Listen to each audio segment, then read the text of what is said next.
ప్రకాశం జిల్లాలో దివ్యాంగులకు ఆసటగా నిలుస్తూ వారి సంక్షేమమే లక్ష్యంగా పనిచేస్తున్న దివ్యాంగుల సంక్షేమానికి తన సహకారాలు ఎల్లవేళలా అందిస్తామని అన్నారు. స్థాపించిన అనతి కాలంలోనే సూర్యశ్రీ దివ్యాంగుల చారిటబుల్ ట్రస్ట్ మంచి ప్రఖ్యాత పొందిందని పలువురు వక్తలు కొనియాడారు.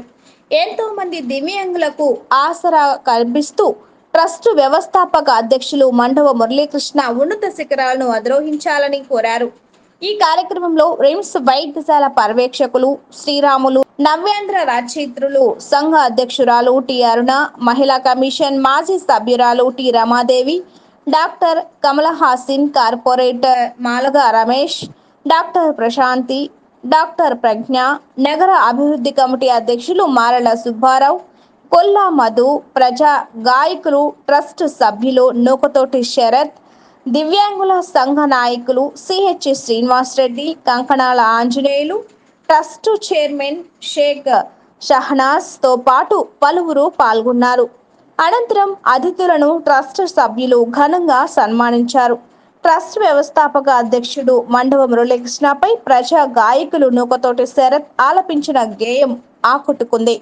ఈ సందర్భంగా దివ్యాంగులు ఆలపించిన సుమధుర గీతాలు అలరించాయి.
ఆకలితో అలమటించు కడుపున మెతుకై దివ్యాంగుల జీవితాల ఆరని వెలుగై ఆకలితో అలమటించు కడుపున మెతుకై దివ్యాంగుల జీవితాల ఆరని వెలుగై కరోనా దారుణాలు చూసిన మనిషై కరోనా దారుణాలు చూసిన మనిషై ఆదుకునే హస్తమై నిలచినవాడా ఆత్మీయత పంచినట్టి ఆపద్బాంధవుడా ఆదుకునే హస్తమై నిలచినవాడు. ఒక 30 మంది దివ్యాంగులకి ఇక్కడ వసతి భోజనంతో పాటు అన్నీ చూస్తూ ఉన్నారు. వారికి ఉపాధి అవకాశాలు కూడా కలగజేస్తా వారి వివాహాలు కూడా ఎక్కడని విధంగా పెళ్ళిళ్ళు చేసి వాళ్ళకి చేదోడు వాదోడు ఉండే విధంగా వ్యాపారానికి కూడా పెట్టుబడులు పెట్టే విధంగా ట్రస్ట్ కృషి చేసింది.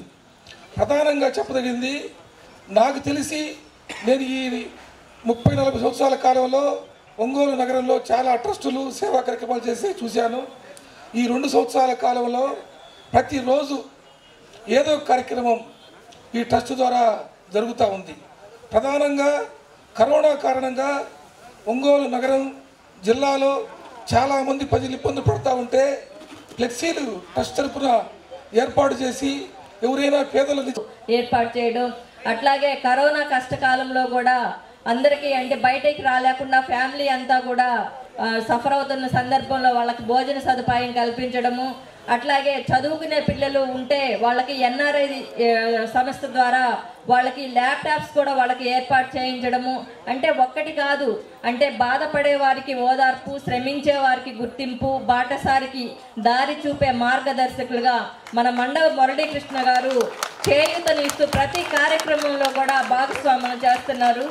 అందులో మమ్మల్ని కూడా పార్టిసిపేట్ చేశారు. చాలా హాస్పిటల్లో అది నిజమా కాదా తెలిసిన తర్వాతే అతను సాటిస్ఫై అయితేనే ఈ కార్యక్రమాన్ని నిర్వహిస్తుంటాడు. ఏమైనా కానీ వాళ్ళకి సహాయం చేయడం కానీ లేకపోతే ఇంకొక రకంగా కానీ మేమెవరు చెప్పినా కూడా దాంట్లో ఏనాడు మమ్మల్ని కూడా, ఎందుకంటే నిజమైన పేదలకు చేరాలి కాబట్టి ఈ ట్రస్ట్ ద్వారా మనకు బాధ్యత అప్పచెప్పిన తర్వాత ఆ కార్యక్రమాలు ఉండాలనే ఉద్దేశంతో వాళ్ళ భార్య భర్తలు ఆ విధంగా వాళ్ళ మిత్రులు కూడా ఇవ్వడం జరిగింది. అందుకనే ట్రస్ట్కి ఎన్ఆర్ఐ సోదరులు ఒక చిన్న పోస్ట్ పెడితే వేలాది రూపాయలు సహాయం అందించేటట్టుగా ఈ ట్రస్ట్ ఆ విధంగా ఎదుగుతూ ఉంది. రాబోయే కాలంలో కూడా ఇంకా మరిన్ని సేవలు ఏర్పాటు చేయాలి. అదేవిధంగా ఇక్కడ ఉండే దివ్యాంగుల వాళ్ళకి ఎన్నో సేవా కార్యక్రమాలు ఎలా ఉందంటే కరోనా అంత వేవ్లో కూడా మేము భయమని లేకుండా అన్ని సేవా కార్యక్రమాలు చేసాం. ఎవరు ఎఫెక్ట్ కాకుండా ఆ దేవుడి దయ వల్ల సేవ వల్ల అందరం బయటపడ్డాము. ఈ మధ్య కూడా మా డివిజన్లో ఒక ఆయన క్యాన్సర్తో బాధపడుతుంటే ఒక 2 days బ్యాక్ కూడా వాళ్ళకి తగిన సహాయం అందించాము. అదే మన సద్దా తరఫున మేము కొంచెం అందరం వేసుకొని ఎన్నో సేవా కార్యక్రమాలు జరిగి దీన్ని ఇలానే సాగిస్తా అందరు అభినందనలు ఉన్నాయి ఈ సంస్థలో. నాకు మొన్న రమాదేవికి కమిషన్ అమ్మాయికి సన్మానం చేసేటప్పుడు అక్కడ యూత్ని చూస్తే భలే ముచ్చటేసింది. ఇప్పుడు ఈ పిల్లలు రవి, సుబ్బారావు వీళ్ళంతా రాసి ఎలా పరుగులెత్తా ఉన్నారంటే ముచ్చటగా నవ్వుతూ ఉన్నారు. అబ్బా మా నవ్వు, నేను చెప్తున్నాను నవ్వు అంటే నాకు ఎంత ఇష్టమో నిజంగా. నవ్వుతూ ఉన్నారు, నవ్వుతూ చేశారు పిల్లలు చక్కగా. నేను ఎప్పుడు కూడా ప్రతి సమావేశం కొంతమంది కుర్రవాళ్ళు పుట్టుకతో వృద్ధులు, కార్లకి పుకార్లకి షికార్లకి నిబద్ధులు, నాన్నగారి తాతగారి భావాలకి దాసులు, నేటి నిజం చూడలేని కీటక సన్యాసులు అని తిడుతుండేదాన్ని. నాకు అంత కోపం. కొంత అక్రమాలు చేస్తూ తప్పుడు సర్టిఫికేట్లు జారీ అవుతున్నాయి, దానికి కొంతమంది తోడ్పాటు చేస్తున్నారు అని చెప్పారు. సో ఈ విషయంలో నేను సూపరింటెండెంట్ అయిన తర్వాత చాలా మార్పులు చేశాను, చాలామందిని మార్చాను. అక్కడ ఉన్న డేటా ఎంట్రీ ఆపరేటర్స్ని వీళ్ళు కూడా డాక్టర్ కూడా చాలా అంటే ఆ వ్యక్తిని పరీక్షించిన తర్వాత అతని డేటాను డాక్టరే డైరెక్ట్గా ఎంటర్ చేసే విధంగా ఏర్పాటు చేశాను. అయితే కోవిడ్ రావడము, కోవిడ్ తర్వాత స్టాఫ్ ఈ వర్క్ ఇదంతా పెరిగిపోవడము, దాంతో మరి కొంత డిస్టర్బెన్స్ వచ్చింది. ఈ కోవిడ్ సీజన్లో యాక్చువల్గా ఈ క్యాంప్స్ కూడా మనం స్టార్ట్ చేయాల్సిన అవసరం వచ్చింది. తర్వాత ఇప్పుడు స్టార్ట్ చేశాము. మీరు చెప్పినది తప్పకుండా నేను పాజిటివ్గా తీసుకుంటున్నాను. నేను తప్పకుండా అలాంటి